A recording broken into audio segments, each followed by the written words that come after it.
So, welcome back to Half Past Capitalism, where we talk about alternatives to capitalism as if they were possible. This show is part of the Harbinger Media Network. Our guest today is Dr. Elliot Dolan-Evans. He's a medical doctor, a lawyer. He has a PhD in international relations at Monash University, and he lectures there as well at the medical school. He has spent time and conducted research in Ukraine, focusing on how war and austerity in the Donbas region in particular changed women's work. And it did that, spoiler alert, by making it tremendously more difficult. He worked as a conflict analyst focused on the war in the Donbas region, and he recently wrote an excellent article, Why Ukraine Needs Foreign Debt Cancellation Now. Welcome, Elliot. Great. Good morning, Drew. Thank you very much for having me. Cheers. So to start, I wanted to focus in on, I guess, just overall your work in Ukraine. What drew you to visit the region, to research there? Yeah, absolutely. So my PhD project was broadly in a group project which looked at the detrimental influence that war has had on women more broadly. And I went to a conference in Ukraine now, 5 or 6 years ago, just after the war in Donbas had really, heated up in 2017 or 2018. And this conference was called War in Women. And I was still kind of deciding my case study then, whether I might go to, Myanmar or the Democratic Republic of Congo or other places where there's unfortunately a lot of conflict impacting women in various ways. And at this conference in Odessa a few years ago, I met with a lot of Ukrainian activists and representatives of some of the women's movement there, and they really encouraged me to come back and study the country and look a little bit more into the gendered impacts of conflict there. So I guess the summary was that my project was looking at the impact of women in war, and I was trying to respond to dynamics on the ground and some activists actually from the region who said, look, there's some really serious issues here, and it hasn't had a lot of scholarly attention. So yeah, that's how I got involved in the region.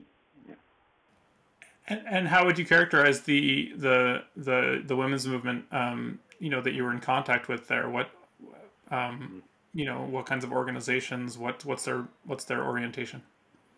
Yeah, it's an incredibly strong women's movement in Ukraine and in a lot of the former Soviet regions as well.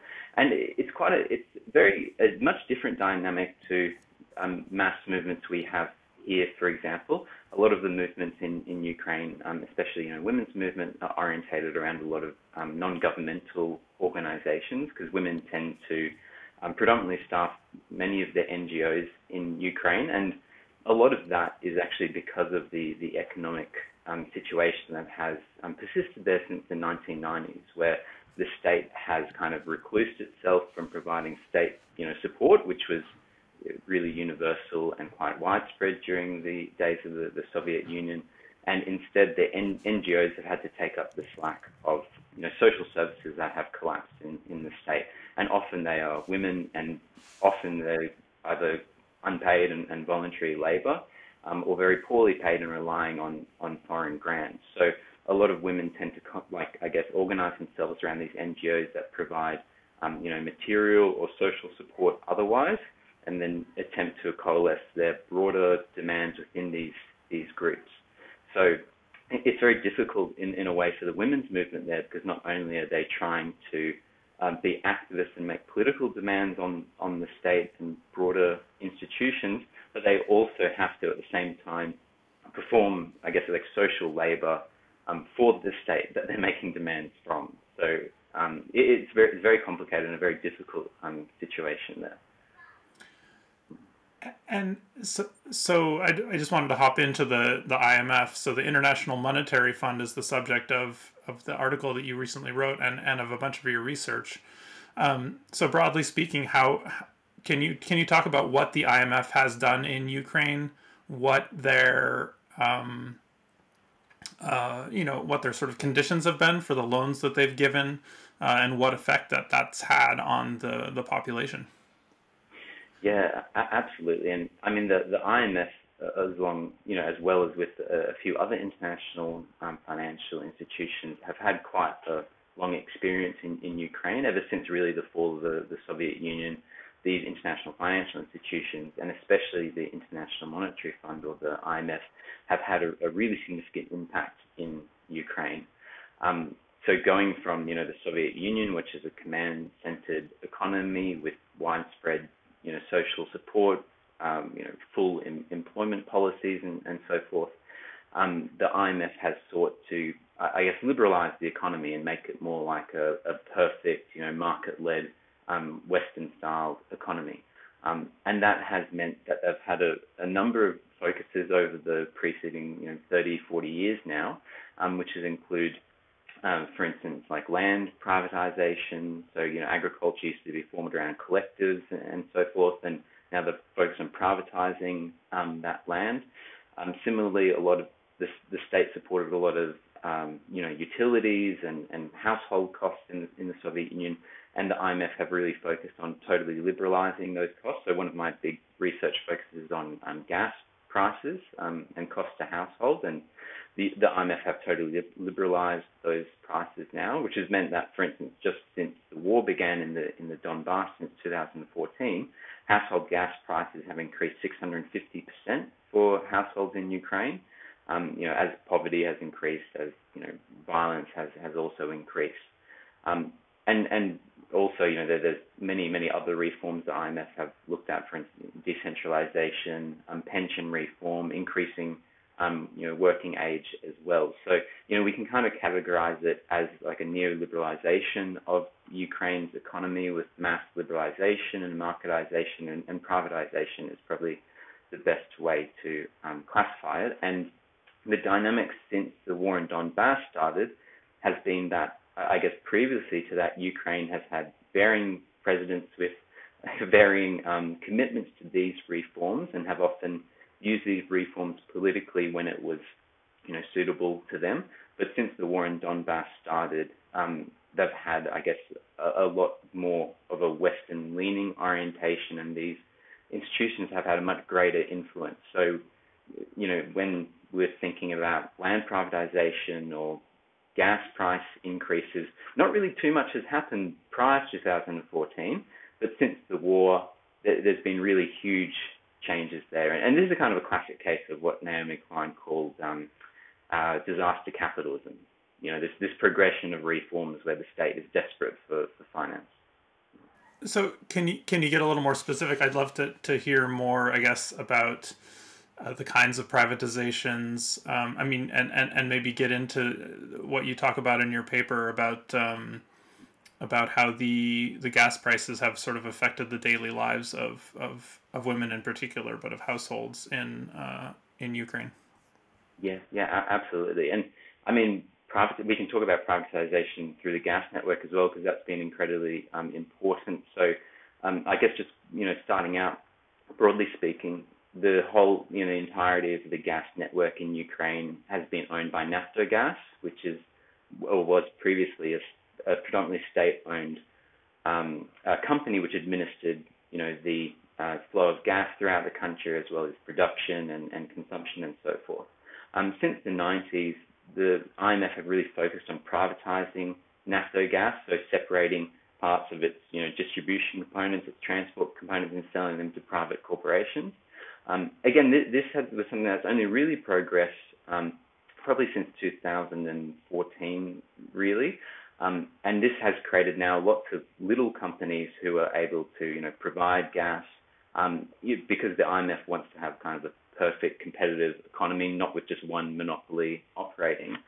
But this has then, basically formed a lot of different cartels where these companies collectively set prices together, and the prices increase rather than actually we're seeing the prices go down, for example. So there's been huge amounts of privatization in Naftogaz's operation, and so a lot of the state-owned infrastructure and facilities have been sold off to private investors, which has obviously decreased the revenues of the state, which has meant impacted its ability to actually create social services or things for the population. While on the household side, if we look at the household, like I mentioned before, prices for gas in the house, really in the Soviet Union, was totally state-supported.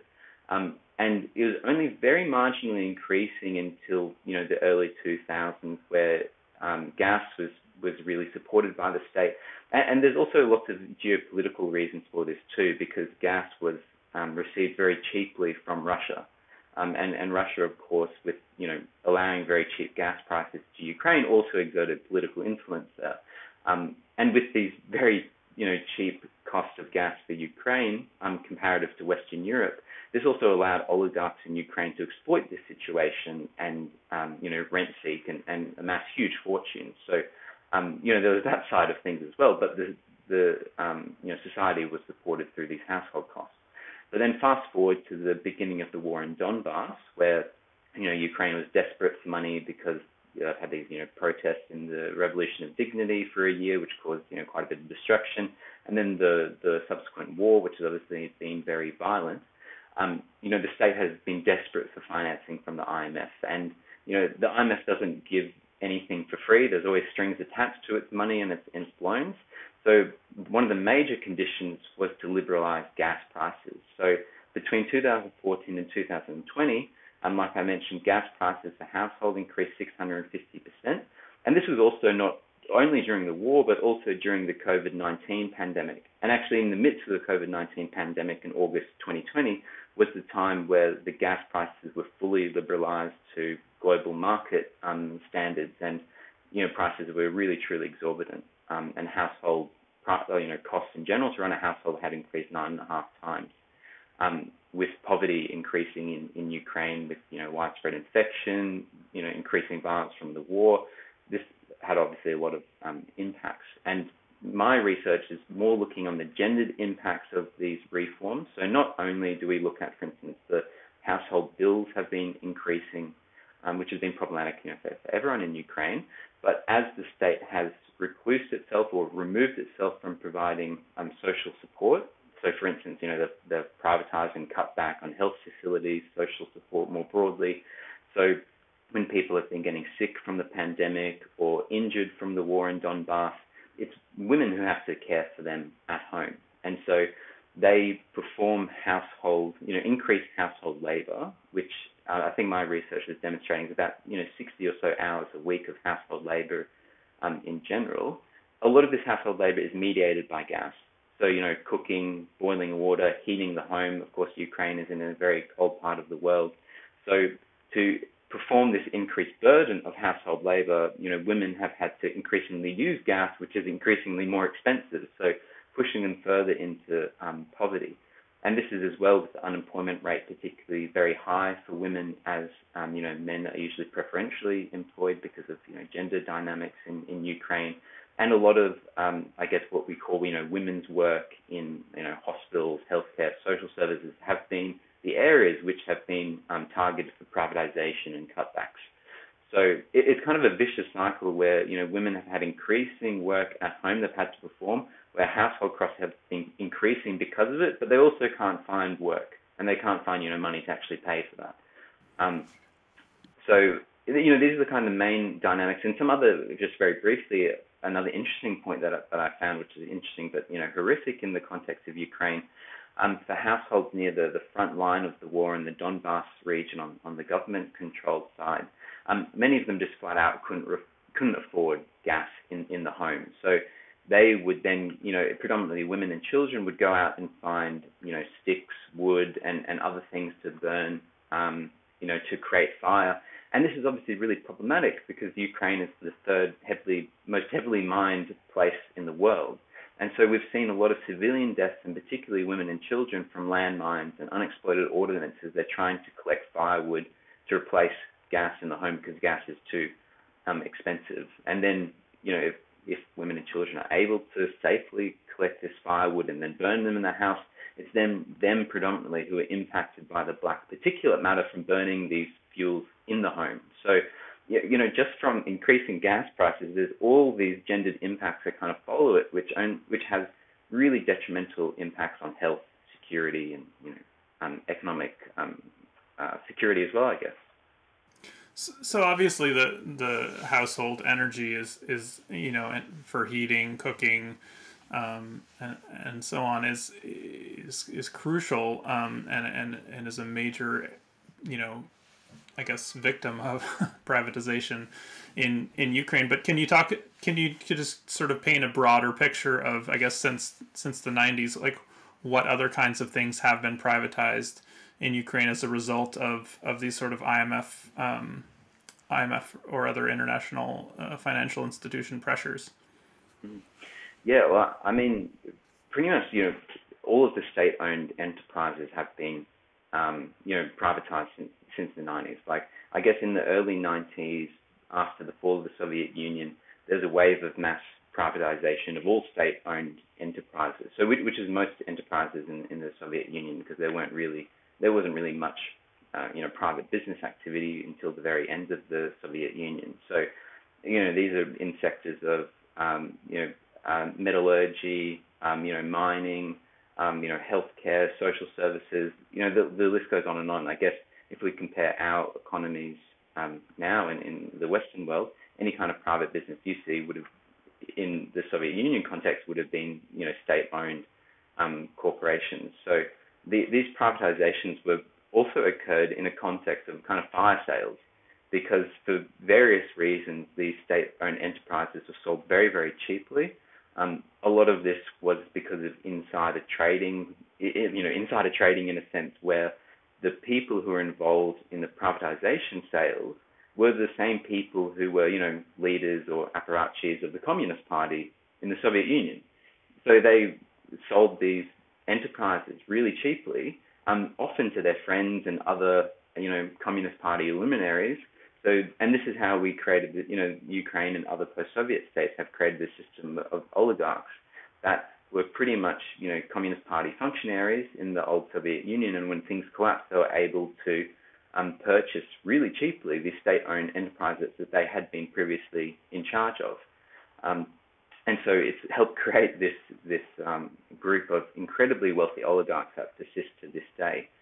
And so, privatization has really run in every sector of Ukraine's economy. I think, from my research, the other really particular place where it's had a lot of impact has been in agriculture. I mentioned before that previously in the Soviet Union it was collective farming, and you would have, a large farm where people would, cooperate and have different roles to, produce food and so forth, generally for, internally in the country itself. Whereas especially in the early 2000s, as commodity prices started to increase for food and so forth, and with the Ukraine agreeing some association agreements with the EU, the agriculture in Ukraine started to look more at exports.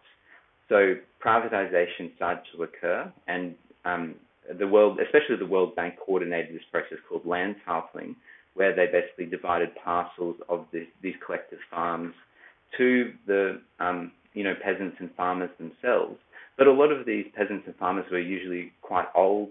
They didn't have any access to capital to actually work their own farms, and so they're under a lot of pressure to sell them or rent them out. Really, in Ukraine's context, they had to rent them out on the cheap to these mega corporations, which were generally getting bigger and bigger in the early 2000s as they gobbled up these small parcels of land from Ukraine's previous peasants who were in these collectives. And so since the early 2000s and into the war in Donbas, we've seen an exportization focus of Ukraine's agriculture as they've focused on export commodities to the EU. So, like wheat, soybeans, these kind of commodities that are useful for the European Union, but then has totally ignored the internal needs of the Ukrainian population. And previously, where Ukraine would grow a lot of fruit, berries, vegetables and so forth, which requires a bit more, hand labor and more time to grow, the economy's been totally reorientated towards cheap exports of food that can be mass produced, but like wheat and soybeans, which don't have, too much, which is obviously important for some food commodities, but there's huge sectors of the agriculture economy in Ukraine which has just been ignored because it requires too much labor power, which these major, agro corporations just don't really want to pay or, account for while they export all their processes to the European Union. So in this situation, we've started, then the war in Donbas have started. Ukraine has had really quite poor internal food security, especially for fruits and vegetables and things that the population really needs to eat. And so there's been, again, a lot of pressure on individual households to try to grow this food in really difficult conditions. And once again, predominantly it's women at home who have had to try to, grow food in these small land plots for their broader family, which have now mostly moved to urban centres. So there's, again, a lot of pressure on women to, grow subsistence food to survive in these increasing violent conditions. So Ukraine has about over $100 billion of debt, is my understanding. And I mean, I guess in this context, do you see any hope that they can pay that back, especially given the sort of reforms that I guess just as a sort of a gut check kind of question, like, is there any possibility that that these kinds of reforms are going to create that kind of economic growth that's going to be able to pay back $100 and some billion? Yeah, this is the, I guess, $20 billion question in a way, because, this is exactly how much Ukraine owes to, the IMF, for example, and another $8 billion to the World Bank. Even in January and February, Ukraine had to pay back $350 million to the World Bank, and I think they're due to pay back, $15 billion to external creditors just this year.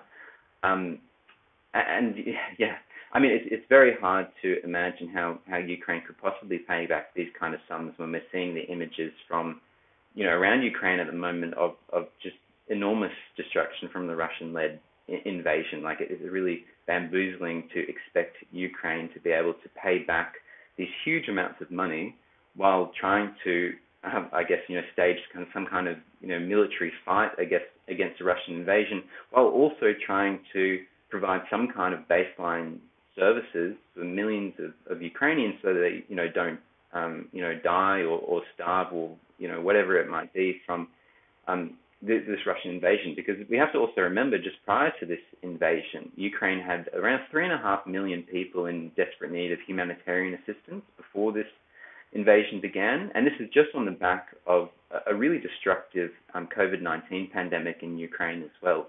So that they've really got a dire need for humanitarian assistance, which the state is really in no position to be able to provide in this situation of huge destruction and violence, which has really increased since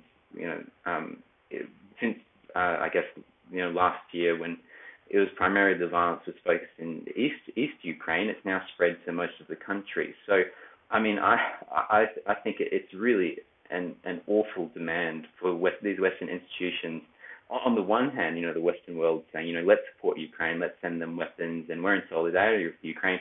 But on the other hand, demanding that, you still have to make these payments of billions of dollars this year while you're under attack from Russia. So I think there's not really much hope, and it's really urgent that Western leaders cancel this debt for Ukraine. Yeah, I saw one estimate, I think from the BBC, that said that Ukraine's economy has basically been cut in half in terms of its overall output. And I guess in this context, the IMF is putting together this new lending package to Ukraine.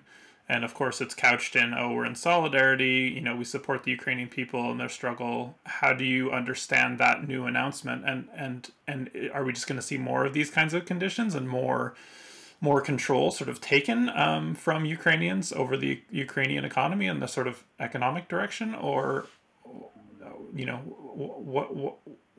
what are the strings attached to this new level of, or this new package? Yeah, exactly. And, throughout the war in Donbas, there has never been a single loan from the international financial institutions that haven't come with strings attached. And really, Ukraine has faced the most conditionalities in the last, 8 years or so than any other country in the world.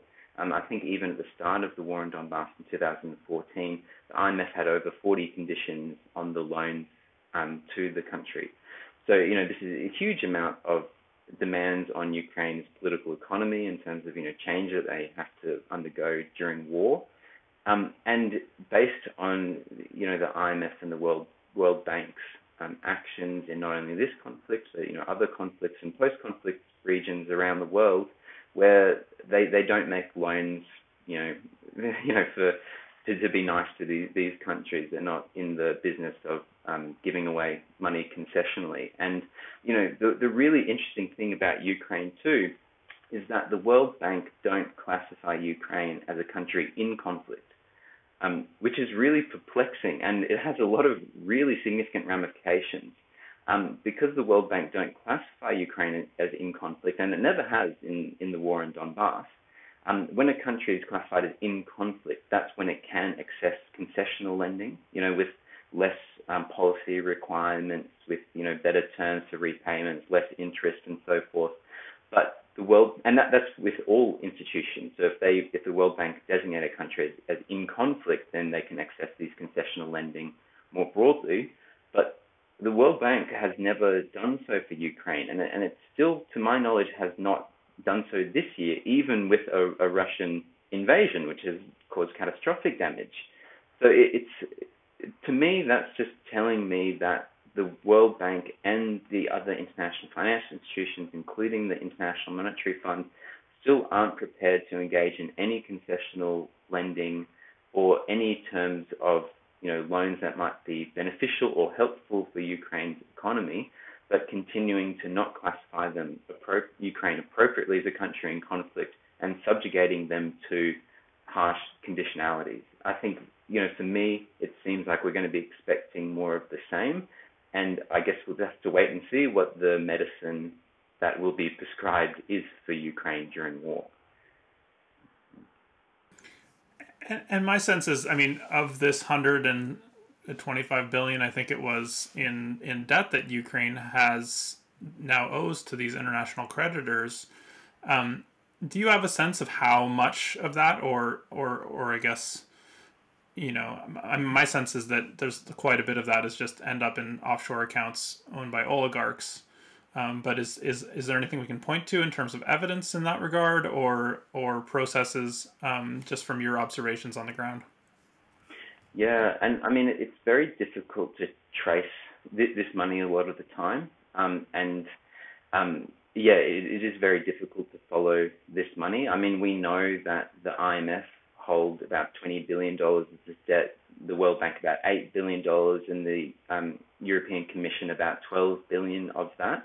And the rest are, external creditors, whether they be, offshore banks or, offshore business interests. And a lot of the time, these offshore interests also have some, controlled by Ukrainian-based oligarchs as well. So a lot of these oligarchs have really complicated business interests. It's not just in Ukraine itself, but also in foreign interests as well, which then reinvest money in Ukraine to hold some kind of debt leverage over them as well. So, it's very complicated to trace this money, and it's very difficult to say exactly how much is owed by who. But I think just really importantly, the IMF and the World Bank, even though they might not have the majority of the debt, they actually are responsible and have a role in coordinating a lot of the rest of the external creditors and being able to mediate for Ukraine and have an advocacy role and help reduce their debt more broadly, which they could play, which they're refusing to do. So until that happens, these external creditors, whether foreign interests in the US, in Europe, for example, or interests from Ukraine's oligarchs themselves, Ukraine is going to be held over a barrel until they can pay this external debt.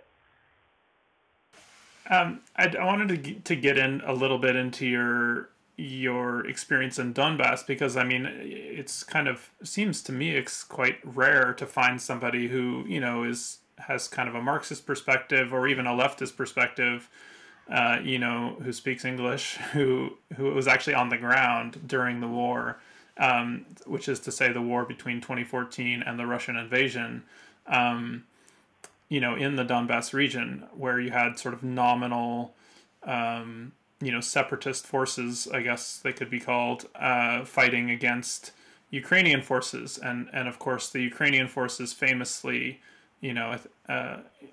are, some of the frontline folks there are the sort of neo-Nazi affiliated, if not infiltrated battalions or regiments, I guess at this point, and you have this brutal conflict that where I guess at least 14,000 people have died as a result of this war, and it's almost not covered at all, I guess, in Canada. I don't think anybody, if you asked anybody on the street, they wouldn't have any idea that there was a war in Donbas before Russia invaded. And yeah, I guess my sense is that, to the extent that people do talk about it, they talk about it in terms of like the people of Donbas being these sort of, helpless victims, whether it's, the sort of, Russian narrative, I guess. I mean, Russian and among others narrative that like it's these neo-Nazi forces who are hammering these helpless populations who just want self-determination, and then some of the more sort of narratives coming out of Ukraine are more that this population has been hopelessly duped by Russia and actually is the subject of a lot of repressive force, from the sort of Russian occupiers, I guess, or the Russian manipulators, or however you want to put it. There's a lot of talk of little green men, and the people in charge of the breakaway republics, being illegitimate and sort of Russian props. And I guess as somebody who was there, do you have a sense of what the actual agency of the people who actually live there? And I should preface that by saying it seems to have been significantly depopulated. But what how do people on the ground sort of understand this, as a in in the crossfire of these narratives, if not the literal crossfire of the guns? Yeah, and I think you've hit an important point there, where this has been a war not only of violence and weapons, but also one of information, where it's really difficult to discern what's really happening on the ground in the Donbas, through the last 8 years or so. And my sense is that I think taking historical perspective first is that a lot of the politics in Ukraine have been formed historically since independence around a lot of oligarchs who have had political and economical control of certain regions, of trying to play the populations off against each other.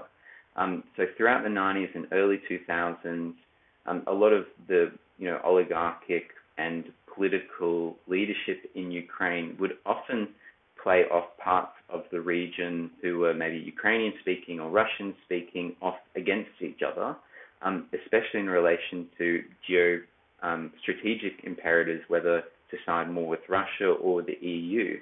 And this, I think, gradually over independence in Ukraine has helped, polarize the discourse in the country.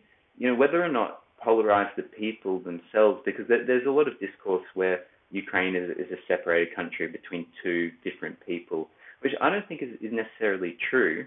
I just think that from my observations, a lot of the people, for instance, living in the southeast regions of Ukraine have faced over the last 20 or 30 years a lot of polarization from oligarchs who have sought to, I guess, mobilize their quite legitimate grievances over kind of socioeconomic impacts, which are again related to privatization and these imperatives of liberalization from international financial institutions, which have particularly impacted the southeast regions in Ukraine quite a lot, because this was the center of metallurgy, huge industries which have been on the decline since the fall of the Soviet Union.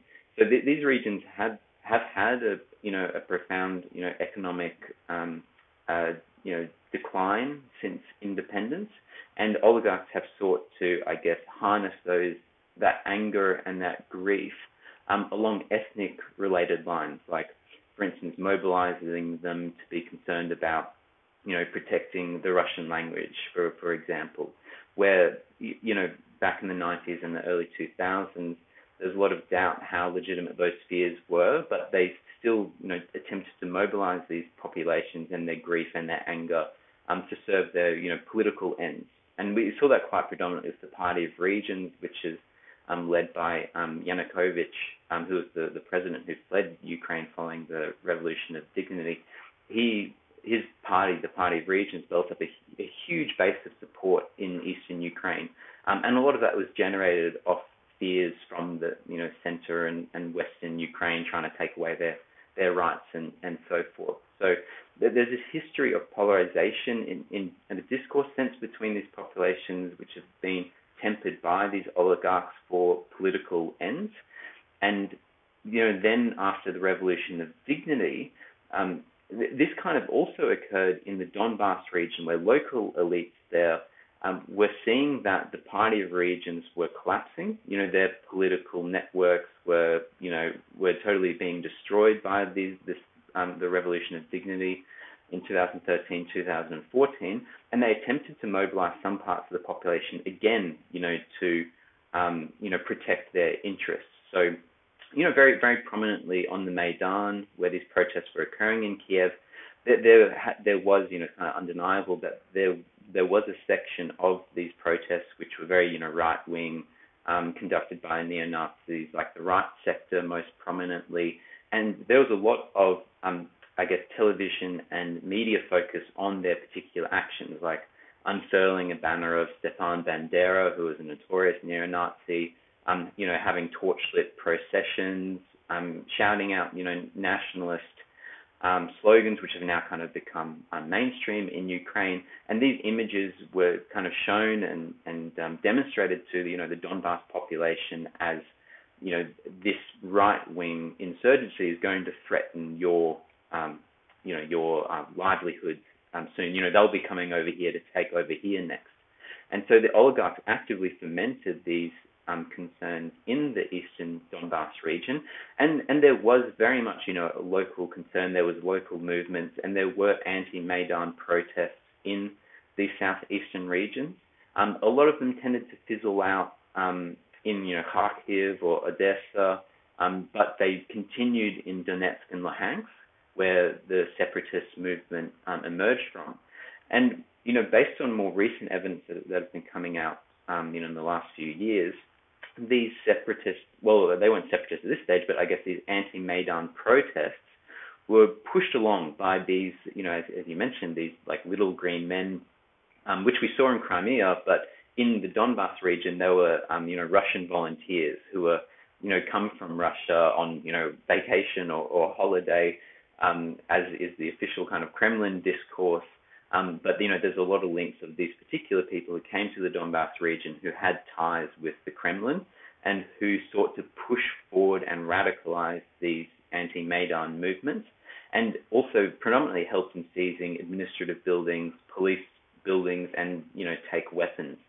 So these elements were also there trying to up the ante. And then the oligarchs who originally fomented these displeasures and these grievances kind of realized that the situation got totally out of hand and, basically bailed from the region. And that's when these more pro-Russian elements and elements directly from Russia kind of took control of things and fomented the separatist movement as we know it today. And so I think, based on that kind of historical understanding, the, pro-Russian elements were, certainly involved. They were really crucial to fomenting the actual separatist, violence there. But I think the people in Donetsk and Luhansk, for instance, these people who have mobilized plenty of times throughout the 90s and 2000s in grievances against, Kiev and central and western Ukraine. So there's a lot of agency in these people, and they have a lot of, reason to be unhappy at their economic situation. And their anger has usually been directed towards, nationalists in Kiev, for example. So there's all this historical, I guess, preparation for these populations to be really angry in a really poor socioeconomic situation. So at the start of this movement, there definitely was a lot of agency, from what I understand it, in the separatist movement, even though it was pushed along and predominantly led by people with links to the Kremlin. Since that time, with the violence kind of stabilizing around 2017, 2018, and this contact line, which is about 450 kilometers around the Donbas region, had stabilized, that's when a lot of the leadership in the separatist movement had become formally subsumed to Russian authorities. So around, especially early 2018, there was kind of a wave of political assassinations of separatist leaders in the Donbas region, and they were replaced by very much pro-Russian or outright, Russian political advisors from the Kremlin. So it had then kind of transformed, yet again into a stabilized conflict, which was subordinated to Russia and now totally economically dependent on Russia, because Ukraine cut off any economic activity with the separatist regions. So it's now transformed, I think that, and it's hard to know a lot of information since that time out of those regions, but it seems like there's probably a little bit less autonomy for the people in there, with kind of this, direct Russian control over the region. But still, there's plenty of people who were living in the Donbas as Ukrainians who are fighting for the separatist movements, who still probably believe in their original cause and their anger against, Kiev, for example. But that's not to dissuade or discount, I guess, the real vital importance of Russian elements.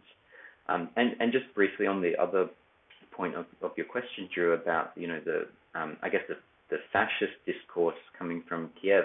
Like I mentioned, Right Sector and Adar Battalion and Azov Battalion were really prominent figures on the Maidan. And early in the war in Donbas, so when the separatists started to seize buildings and violence started to increase, these were the battalions who were the most eager to join the volunteer Ukrainian military forces.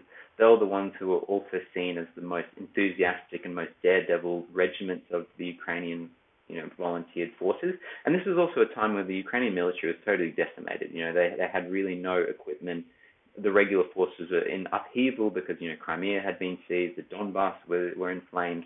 And so the Right Sector were really important for Ukraine to, mobilize the military, and they led a lot of the military maneuvers against the separatists early on. And so since about, I think it was 2015 or 2016, they had been formally incorporated into the Ukrainian military, but they still retain their own kind of like separate identity. They have their own kind of battalions within the Ukrainian military, and they're still very much the frontline forces who are involved here. And I see a lot of discourse online that, that says Ukraine doesn't have a Nazi problem, because you can see the parliamentary far-right parties, barely get any kind of votes, which is very true. But having said that, the far-right in Ukraine are embedded in the military. They have a lot of support, or previously had a lot of support in the internal security services as well, and they do have a very big profile in Ukraine, and a lot of their slogans and cries, I guess, have become kind of mainstream in Ukraine as well. And even when I was over there for field research for a couple of months in Ukraine, the one of the far right parties, I think it may have been Azov or whoever it was, part of the Right Sector, had recently attacked a Roma encampment and murdered one or two Roma people. And I was also there. There was the torchlit march in Ukraine as well. So they do have a really strong prominence, even though they might not attract a lot of parliamentary votes. So they are certainly a very strong force. But then again, of course, the Kremlin propaganda about them running the country and being totally in control of Ukraine, and they've got to denazify the country, is obviously really ridiculous and obscene. But on the other side, there certainly is a problem in Ukraine with the far right as well. Yeah, it's a difficult situation, because you have this like outright denial that they have any kind of agency, and obviously electoral power and military power to distinct things, but they're both really important. And having the amount of military power that they have in terms of threatening coups or, intimidating officials is obviously crucial. But you were talking about the revolution of dignity, and in reference, I guess, to the Euromaidan sort of uprising in Kiev. And there's, this is obviously a subject of just an extreme amount of discourse, and especially in leftist circles, as I'm sure you're aware. Some people talk about it as basically just straight up refer to it as a coup, as a U.S. sponsored coup. Certainly a lot of Ukrainians see it as a fraught but important sort of social movement in the fight against sort of oligarchs, and you have this dueling propaganda again, or different narratives anyway. You have Oliver Stone making this film where he interviews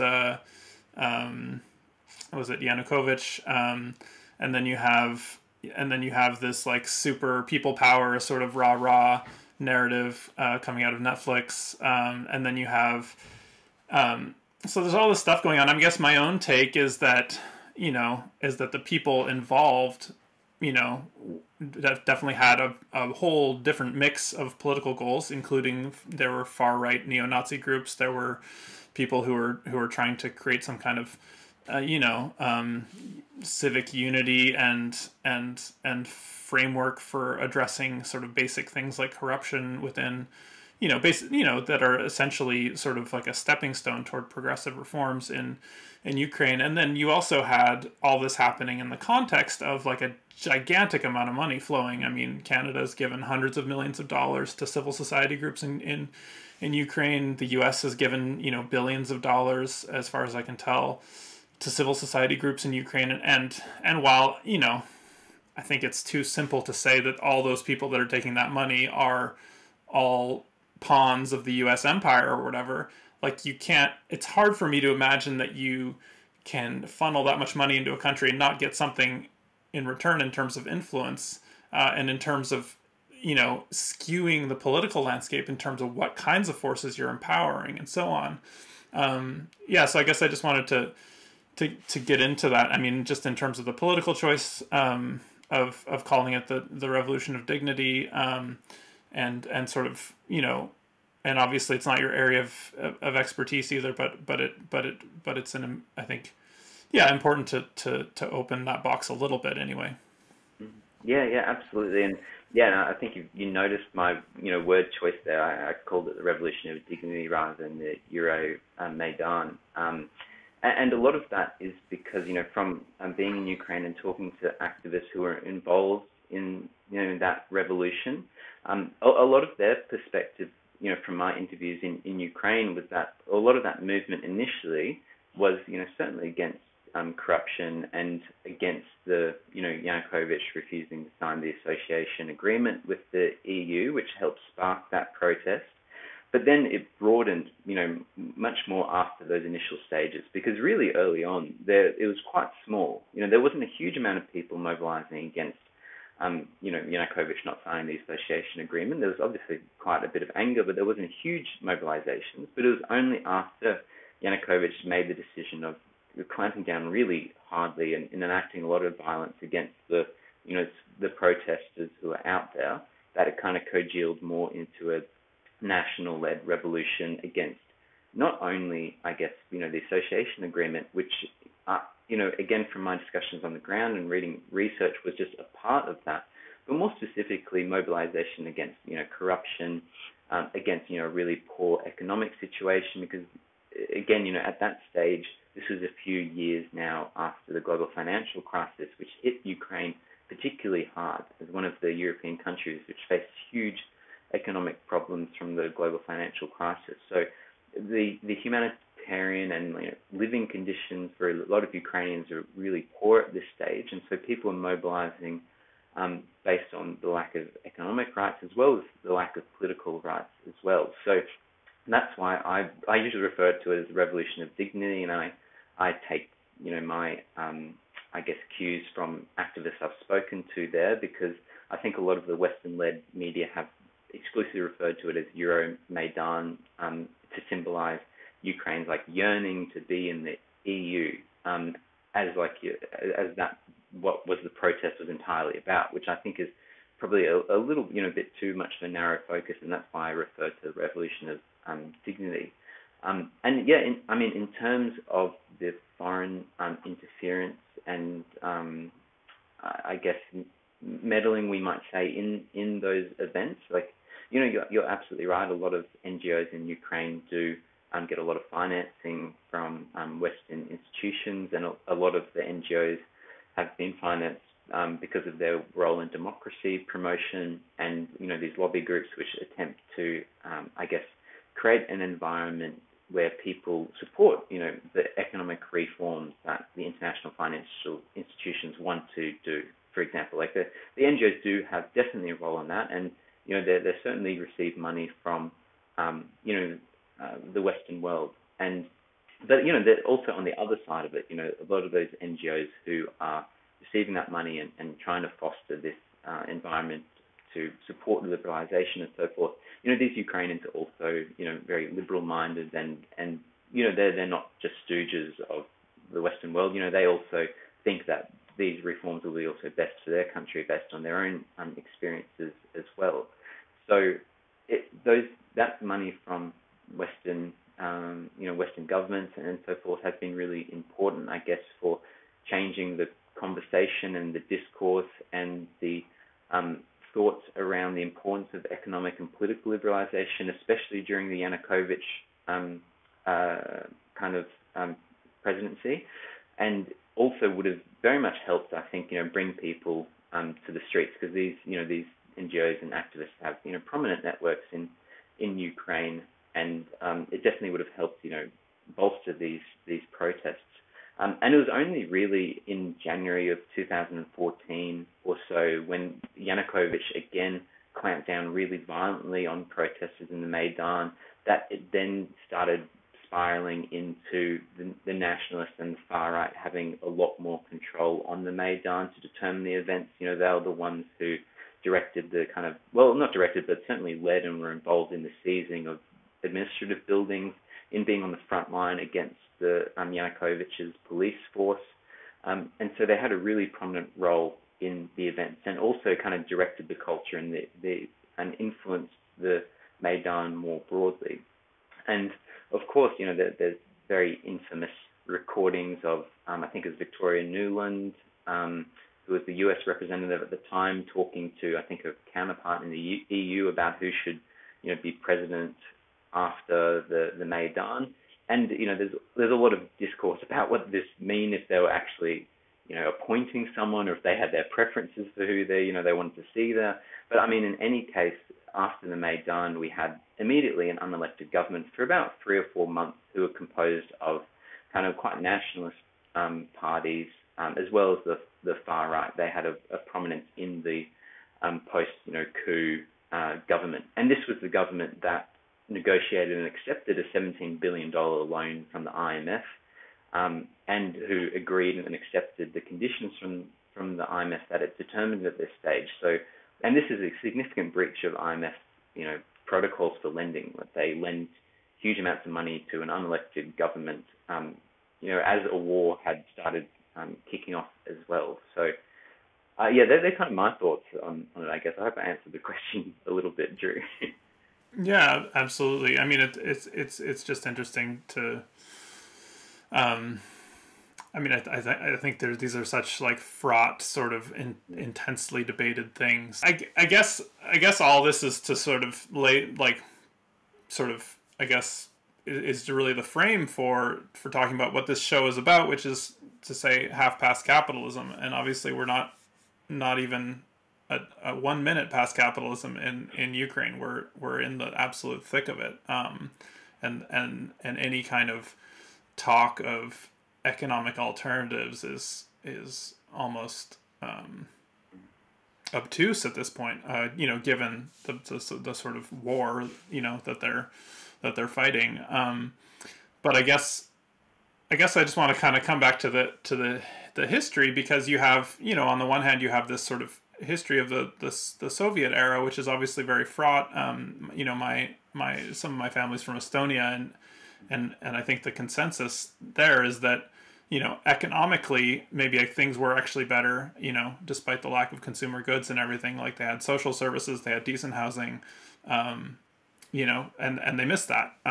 But what they really don't miss is like obviously the sort of repressive Soviet apparatus, banning cultural symbols and flooding the area with like Russian immigrants and attempting to politically manipulate things constantly or just politically controlling things.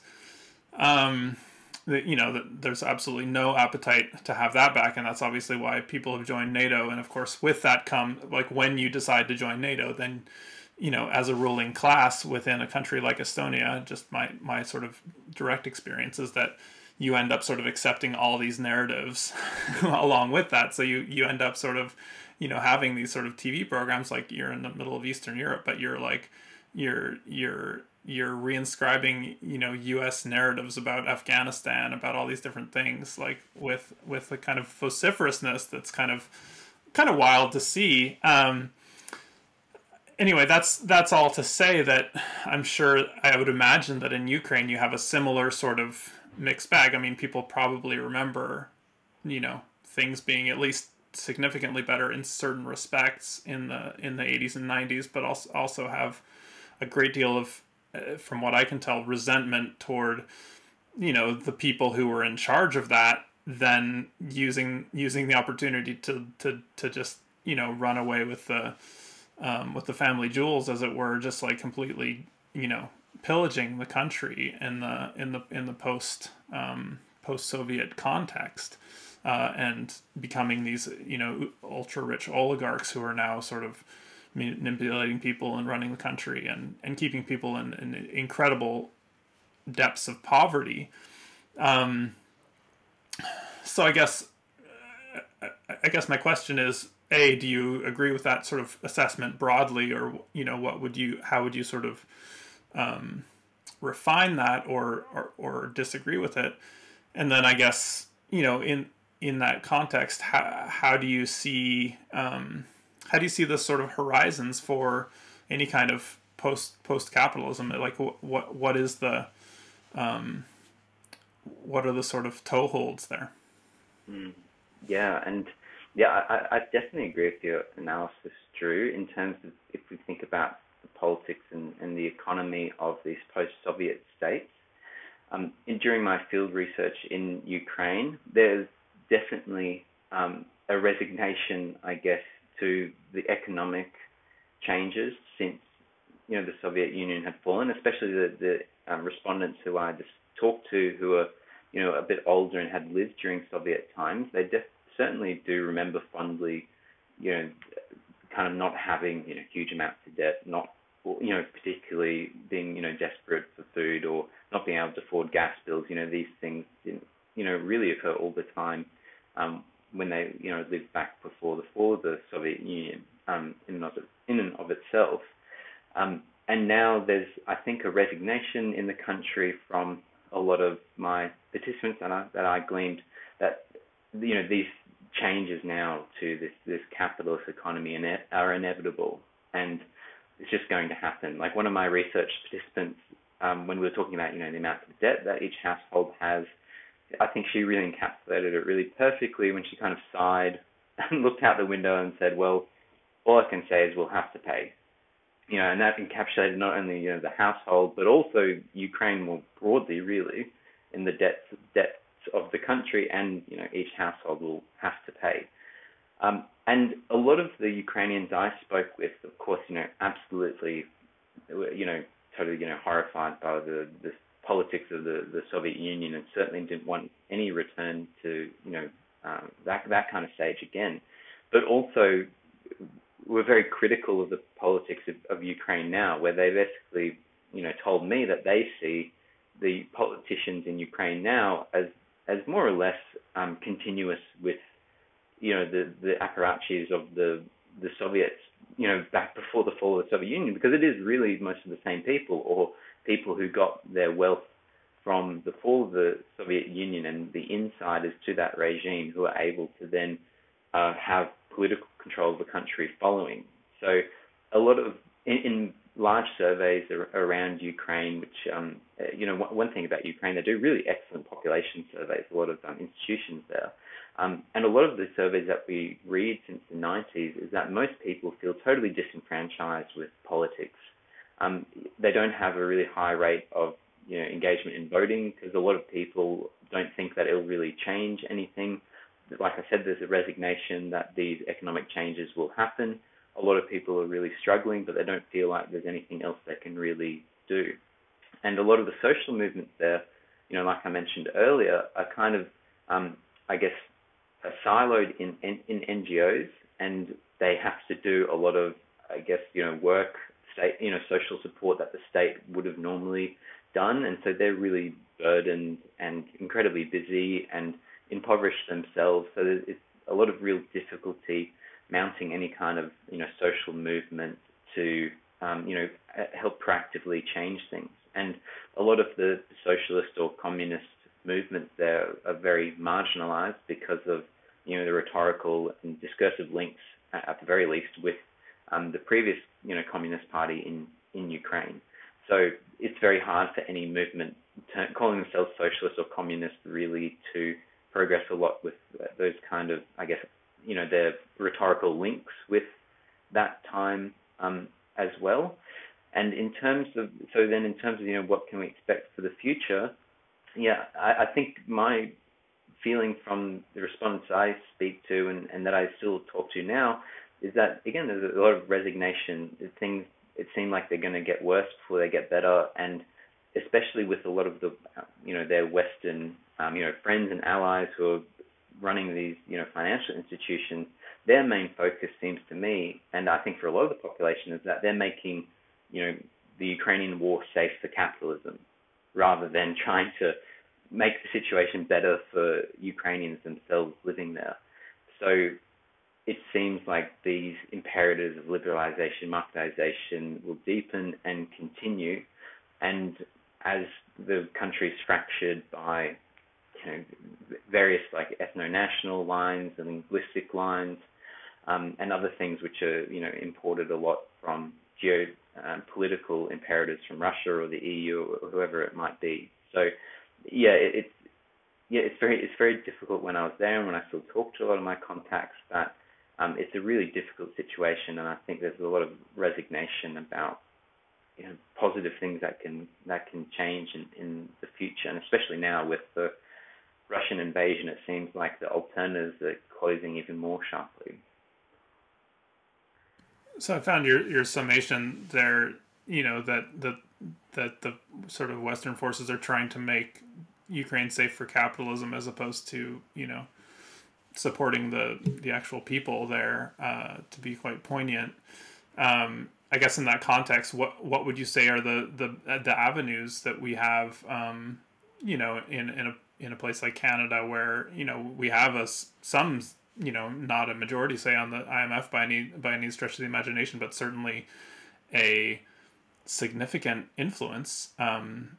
What would you say to people in those countries like the US or Canada or any of the other sort of major IMF players, in terms of what we can do to actually help, people in Ukraine, in terms of their existence as human beings, especially, during the war, obviously, having to spend billions of dollars servicing a debt during a war is completely unjust. But after the war as well, when you have this giant debt load that you're now trying to rebuild your country at the same time as you're trying to service, $125 billion of debt, I guess the question is how do you see what avenues of actual support, of meaningful pressure can people bring in those countries?